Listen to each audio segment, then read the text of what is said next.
এই কমিটি উপহার দেওয়ার জন্য আমি সর্বপ্রথম ধন্যবাদ জানাচ্ছি দেশনেত্রী বেগম খালেদা জিয়ার উপদেষ্টা মণ্ডলীর সম্মানিত সদস্য, এই আসন থেকে বারবার নির্বাচিত জনপ্রিয় মাটি এবং মানুষের নেতা জনাব আবুল খায়ের ভূঁইয়া এবং কেন্দ্রীয় কমিটির সভাপতি মুন্না ভাই, সাধারণ সম্পাদক নুরুল ইসলাম নয়ন ভাই এবং লক্ষ্মীপুর জেলা কমিটির সম্মানিত আহ্বায়ক রাজাউল করিম লিডন, সদস্য সচিব, হুমায়ুন কমিশনার এবং প্রথম যুগ্ম আহ্বায়ক সৈয়দ রশিদ হাসান লিঙ্কন সহ সকল পর্যায়ের কেন্দ্রীয় নেতৃবৃন্দকে আমি সর্বপ্রথম শুভেচ্ছা এবং অভিনন্দন জানাই।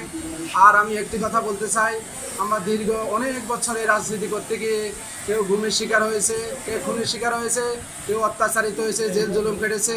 তারই মধ্যে আমি বারবার নির্যাতিত হয়েছি, অসংখ্যবার আমি জেল খেটেছি।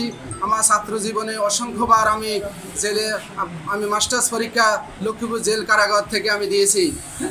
আমি আজকের এই সংবাদ সম্মেলনের মাধ্যমে আমি জানিয়ে দিতে চাই, যেহেতু আমাদের এখানে দীর্ঘ অনেক বছর কমিটি হয় নাই, এখানে সভাপতি সাধারণ সম্পাদক হওয়ার মতো অনেক লোক আছে এবং দীর্ঘ প্রায় 11 বছর পর কমিটি যেহেতু হয়েছে, 2 বছর যদি অন্তর যদি কমিটি হতো তাহলে আমাদের আজকের এই জড়তা সৃষ্টি হতো না। এখানে অনেক দিন পর কমিটি হওয়ার কারণে আমাদের এই জায়গাতে অসংখ্য নেতা হওয়ার মতো যোগ্যতা সম্পন্ন লোক আছে।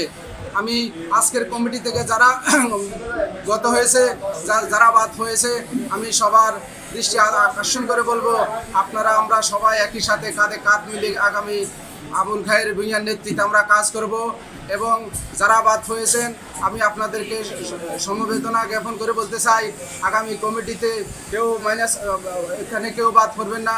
আমরা সবাই পরামর্শ করে যেখানে অবস্থান যেখানে পাওয়ার দরকার আমরা সেই ব্যবস্থা করব। বিএনপির কমিটির মতো ওয়ার্ড, ইউনিয়ন এবং থানা পর্যায়ে কাউন্সিল হবে, সেখানে হয় আমি হব কিংবা আপনি হবেন, যে কোনো লোক প্রার্থী হতে পারবে, যে কোনো লোক নেতৃত্ব দিতে পারবে। তো আমরা নিজেদের মধ্যে কাদা ছোঁয়াছুঁই না করে আমরা সুন্দর করে এই সদর পশ্চিমকে ঢেলে সাজাবো। আমাদের কাজ হলো সাংগঠনিক কাজ। আমরা সাংগঠনকে গতিশীল করার লক্ষ্যে আমাদেরকে এখানে 3 মাসের জন্য এই কমিটিটা দেওয়া হয়েছে। এটা আমরা যে দায়িত্ব পেয়েছি, আমরা আমাদের দায়িত্বটুকু আপনাদের সবাইকে নিয়ে আমরা আমাদের কাজটুকু করতে চাই। আপনারা আমাদেরকে সহযোগিতা করবেন। আপনারা আমাদের ভাই, আমাদের সহপাঠী, আমরা একসাথে স্বৈরাচার হাসিনার বিরুদ্ধে আমরা আন্দোলন করেছি। অতএব আমরা আর কোনো হানাহানি আমাদের কোনো মারামারির প্রয়োজন নাই।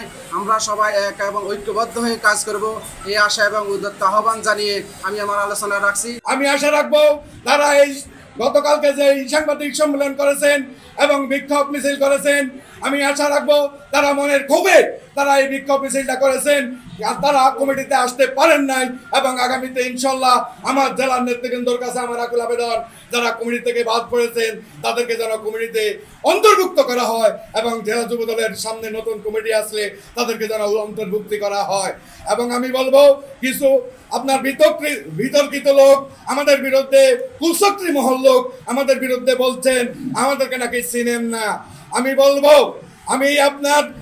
যখন আমার জন্ম হয়েছে জাতীয়তাবাদী যুব দলে, তখন ওর কিন্তু মায়ের পেটেও জন্ম হয় না এবং আমার ছোট ভাইরাও ছোট এবং আমার বাচ্চারও ছোট। তাহলে তারা আমাদেরকে কিভাবে চিনবে? আমরা ওই আওয়ামী সন্ত্রাসীদেরকে, খুনি হাসিনাকে এই দেশ থেকে তাড়িয়েছি দীর্ঘ 16 বছর আন্দোলন সংগ্রাম করে। আমরা ওই লক্ষ্মীপুরের দক্ষিণ স্টেশন থেকে উত্তর স্টেশন এবং দালাল বাজার, মাইলের মাথা, লেংটা মিয়ার দরগা সহকারে এই 16 বছর আন্দোলন সংগ্রাম এবং সব কিছু করে আসছি দেশনেত্রী বেগম খালেদা জিয়ার আদর্শের রাজনীতি করে, তারেক রহমানের আদর্শের রাজনীতি করে, বাংলাদেশ জাতীয়তাবাদী দল শহীদ রাষ্ট্রবাদী আদর্শকে লালিত করে আমরা এই দল করে আসছি আজকে দীর্ঘ 40 বছর পর্যন্ত। আমাদেরকে এই দল থেকে কেউ বিতাড়িত করতে পারবে না, আমরা পিছপা হব না।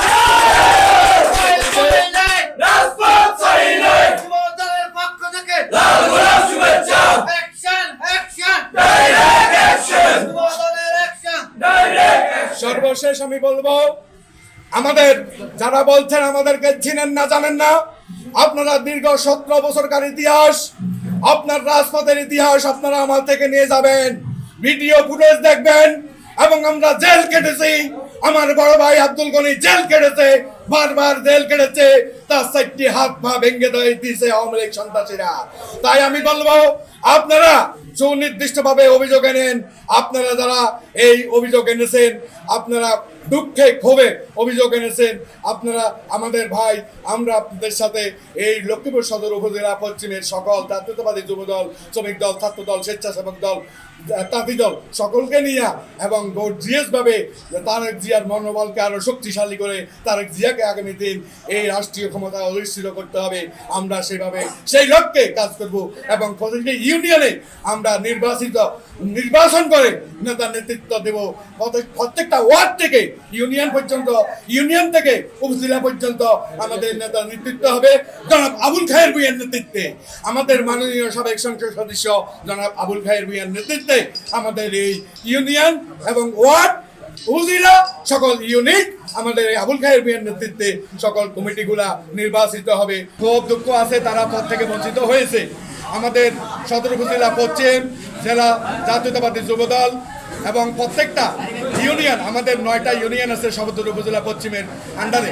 9টা ইউনিয়নে আমরা তাদেরকে সেট করব এবং আমাদের সদর উপজেলা পশ্চিমে পূর্ণাঙ্গ কমিটি হবে। সেই পূর্ণাঙ্গ কমিটি থেকে তাদেরকে সেট করা হবে এবং সামনে আমাদের জাতীয়তাবাদী যুবদল লক্ষ্মীপুর জেলা শাখার কমিটি, কেন্দ্রীয় যুবদল আমাদেরকে দেবেন। আমরা সেই যুবদল জেলা যুবদলের কমিটিতে ইনশাল্লাহ তাদেরকে আমাদের নেতারা কমিটির মধ্যে স্থানান্তর করবেন এবং তারা ইনশাল্লাহ যারা আজকে ক্ষোভে বশীভূত বিভিন্নভাবে বিশৃঙ্খলভাবে কথাবার্তা বলেন, আমরা তাদের সাথে একত্রিত করে আমরা তাদেরকে বুঝিয়ে সুঝিয়ে ইনশাল্লাহ আমরা তাদেরকে বিভিন্ন ইউনিয়নে প্রতিষ্ঠিত করে নেব এবং আমাদের সাথে দীর্ঘদিন রাজনীতি, দীর্ঘ 16-17 বছর তারা আমাদের সাথে রাজনীতি করেছে এবং তাদের ক্ষোভ থাকতেই পারে, তারা পদ বঞ্চিত হয়েছে। আমাদের একটা ইউনিয়নে 5 থেকে 7 জন, আমি আজকে জাতীয়তাবাদী যুবদলের সদর উপজেলা পশ্চিমের যে আহ্বায়ক হয়েছি, এই আহ্বায়ক আমাদের এক ইউনিয়নের 5 জন পর্যন্ত নেতা আছে আহ্বায়ক হওয়ার মতো। একটা ইউনিয়নে সদর উপজেলা পশ্চিমের একটা ইউনিয়নের নেতা আছে 5 জন আহ্বায়ক হওয়ার মতো, কিন্তু আমাদের মাত্র 35 সদস্য বিশিষ্ট কমিটি করেছে। আহ্বায়ক, সদস্য সচিব, 5 জয়েন্ট কনভেনার। এই কারণে হয়তো অনেকে আসতে পারে না, খুব দুঃখ আছে। আমরা তাদের প্রতি সমবেদনা জানাই। তারা আমাদের সাথে দীর্ঘদিন রাজনীতি করেছেন, আমরা তাদের সাথে রাজনীতি করেছি। ইনশাল্লাহ জেলা কমিটিতে তারা আসবেন, উপজেলা কমিটিতে তারা আসবেন এবং ইউনিয়ন কমিটিতে আমরা সকলকে সেট করে সুন্দর করে জাতীয়তাবাদী যুবদল করব। দেশনেত্রী বেগম খালেদা জিয়ার মনোবলকে আরও শক্তিশালী করব। তারুণ্যের অহংকার তারেক রহমানকে বাংলাদেশে ফিরিয়ে এনে এবং বাংলাদেশের রাষ্ট্রীয় ক্ষমতা ইনশাল্লাহ বাংলাদেশ জাতীয়তাবাদী যুবদল অধিষ্ঠিত করবে ইনশাল্লাহ সকলে।